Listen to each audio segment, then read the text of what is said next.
ඔයාලා දන්නවා අවුරුදු 4කට සැරයක් අපිට කැලෙන්ඩරේ හම්බ වෙනවා පෙබරවාරි මාසෙට 29 කියලා දිනයක්. හරිද? පෙබරවාරි මාසෙට තමයි මෙන්න මේ 29 කියලා දවසක් එන්නේ. එතකොට මේ 29 කියන දවස එන්නේ අවුරුදු 4කට සැරයක්. කොහොමද මේ අධික අවුරුද්ද කියන එක හැදුනේ? ඇයි මෙහෙම අධික අවුරුද්දක් නිර්මාණය වෙන්නේ කියලා අපි බලමු. මේ බලන්නකෝ. අපි දන්නවා අපේ පෘථිවිය කැරකෙනවා අපේ සූර්යයා වටා. අපි ඒකට කියනවා පරිභ්‍රමණය වෙනවා කියලා. පෘථිවිය තමා වටේ භ්‍රමණය වෙමින් සූර්යයා වටා පරිභ්‍රමණය වෙනවා. හරි, දැන් අපි හිතමු මෙන්න මේ පෘථිවිය මේ ගමන ආරම්භ කරන්නේ මෙන්න මෙතනින් කියලා. එතකොට පුතේ මේ ගමන් මාර්ග මිනිස්සු හදාගත්තේ නෙවෙයි. මේවා ස්වභාවිකව විශ්වයේ නිර්මාණය වෙච්ච දේවල්. එතකොට ඒවට ගැලපෙන විදිහට තමයි මිනිස්සු කාලයේ මයින එකක නිර්මාණය කරලා තියෙන්නේ. එතකොට මේ බලන්නකෝ. පෘථිවිය මෙතන ඉඳලා මෙන්න මේ රේඛාවෙන් පටන් ගත්තොත් හරිය තරංගයක් කියලා හිතන්නකෝ. දැන් වටයක් ගිහිල්ලා එන්න අවුරුද්දක් යනවා. මෙන්න මේ ආරම්භ රේඛාවෙන් පටන්ගෙන මෙයා අවුරුද්දක් පුරාවට මේ සූර්යයා වටේ පරිභ්‍රමණය වෙනවා. ඔහොම ඇවිල්ලා මෙයාට දවස් 365ක් ගියාම මෙන්න මේ හරියෙන් වගේ මේ තරංගය ඉවර කරන්න පුළුවන්. හරිද? මෙන්න මේ හරියෙන් වගේ තමයි එයා දවස් 365 ගත කරන්නේ. දවස් 365ක් කියන්නේ කොච්චරක්ද? අවුරුද්දක්. එහෙනම් අවුරුද්දක් යනකොට මෙයා මේ වටේ ඉවර කරනවා. හැබැයි මෙයා පටන් ගත්ත තැනට වඩා චුට්ටක් කලින් තමයි රේස් එක ඉවර කරන්නේ. එතකොට තව පොඩ්ඩක් තියෙනවා යන්න. මෙන්න මේ චූටි දුර යන්න තියෙනවා. හරිද? ඒ පොඩ්ඩ යන්න පැය 6යි යන්නේ. හරිද? ආසන්නව පැය 6ක් යන්නේ. හරිද? ආසන්නව මෙන්න මේ පොඩි කෑල්ල යන්න පැය 6ක කාලයක් යනවා. දැන් මාර වැඩේනේ. අවුරුද්දකුයි තව පැය 6කුයි ගිහිල්ලා අර හිටපු තැනටම එන්නේ. දැන් මේ ඉතුරු වෙච්ච පැය 6 අපිට දවසක් විදියට ගන්න බෑනේ. දවසක් කියන්නේ පැය 24ක්නේ. ඒ නිසා අපිට සිද්ධ වෙනවා මෙන්න මේ වැඩිපුර තියෙන පැය 6 පොඩ්ඩක් පැත්තකට තල්ලු කරලා දාන්න. මොකද පැය 6ක් දවසක් විදියට අපිට ගන්න බෑ. දැන් මෙයා මේ පැය 6 අතහැරලා දාලා ආපහු මෙතනට ආවට පස්සේ දැන් දෙවෙනි අවුරුද්දත් ඔන්න වටයක් යනවා. දැන් මොකද උනේ? ආපහු අර පටන් ගත්ත තැනට පොඩ්ඩක් කලින් මෙයා වටේ සම්පූර්ණ කරනවා. දැන් ගිය අවුරුද්දේ පැය 6ක් ඉතුරු වුණා. මේ අවුරුද්දේ තව පැය 6ක් ඉතුරු වෙනවා. දැන් ගිය අවුරුද්දේ පැය 6යි මේ අවුරුද්දේ පැය 6 පැය 12ක් ඉතුරු වෙලා. මෙයා ওই විදිහටම තුන්වෙනි අවුරුද්දත් සූර්යයා වටා පරිභ්‍රමණය වෙනවා. තුන්වෙනි අවුරුද්දෙත් අර විදිහටම පැය 6ක් ඉතුරු වෙනවා.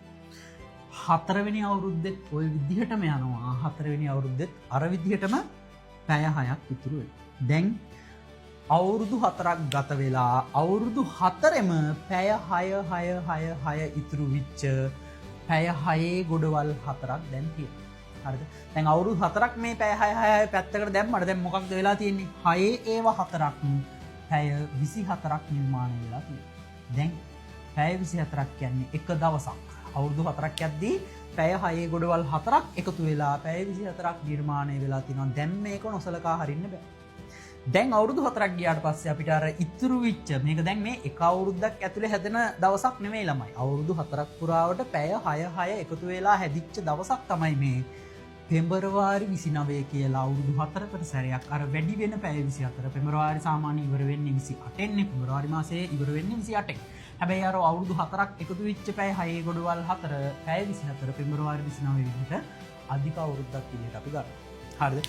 එතකොට අර ඉතුරු වෙච්ච පැය 6 ගොඩවල් 4ට අසාධාරණයක් වෙන්නේ නැහැ. නැත්නම් ඒකට ආගියතක් නැති වෙනවනේ. හරිද? ඒ පැය 24 අපි ඔන්න ආපහු කැලෙන්ඩරේට දාගත්තා. දැන් මොකද වෙන්නේ?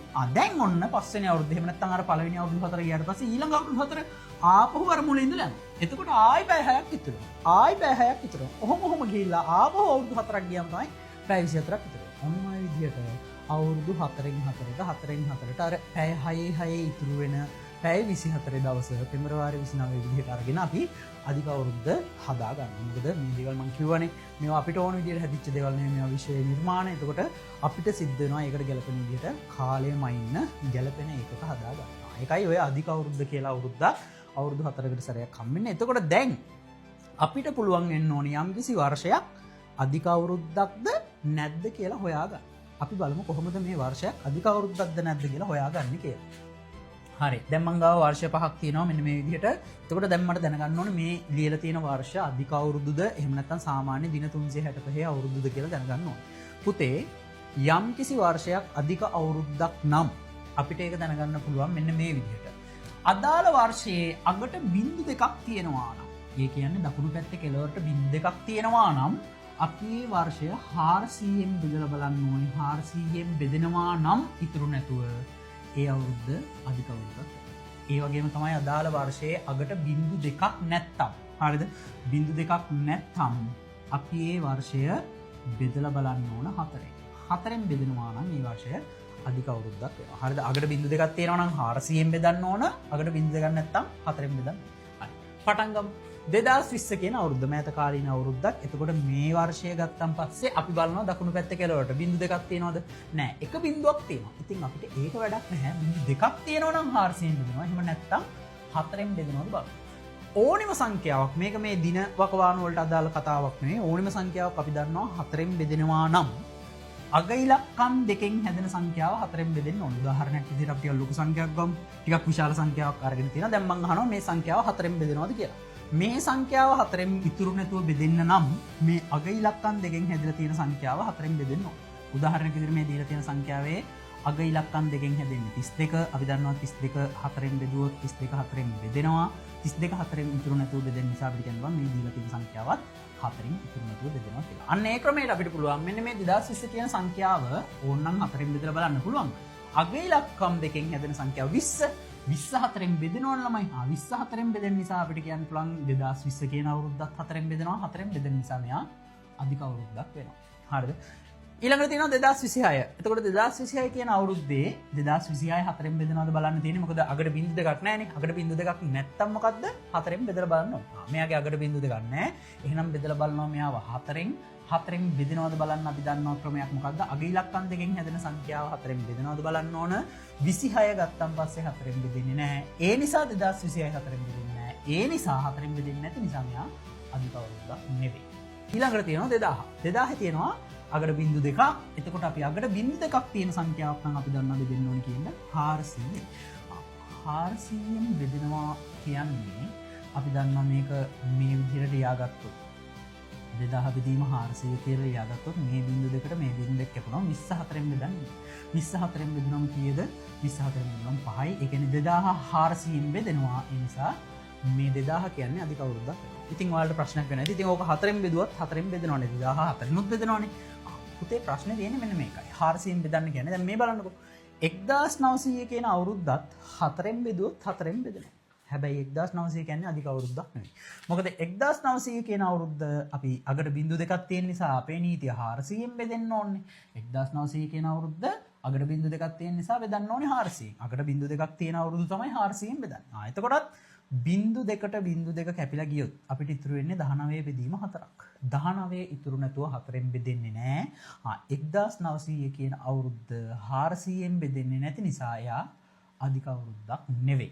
ඒකයි මේ අගට බිංදු දෙකක් තියෙන සංඛ්‍යා 400ෙන් බෙදන්න කියන්නේ. මොකද 1900 නිකම්ම 4ෙන් බෙදලා බැලුවොත් ඒක බෙදෙනවා මේ. බලන්නකෝ.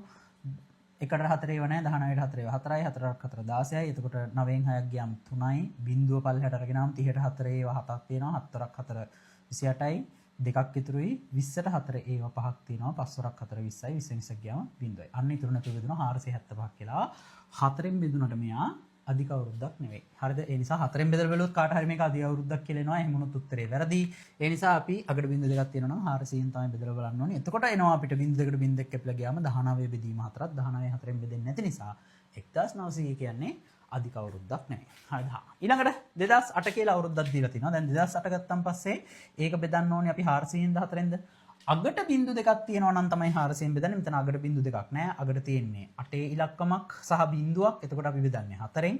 එහෙනම් 2008 4ෙන් බෙදෙන්න නම් අග ඉලක්කම් දෙකෙන් හැදෙන සංඛ්‍යාව 4ෙන් බෙදෙන්න ඕනේ. 8 4ෙන් බෙදෙනවනේ. එහෙනම් 2008ත් 4ෙන් බෙදෙනවා. ඒ නිසා අපිට කියන්න පුළුවන් මේ 2008 කියන්නේ අධික අවුරුද්දක් කියලා. එහෙනම් අපිට ඔන්න ඔය විදිහට ඕනිම වර්ෂයක් අධික අවුරුද්දක්ද නැද්ද කියලා හොයන්න පුළුවන්.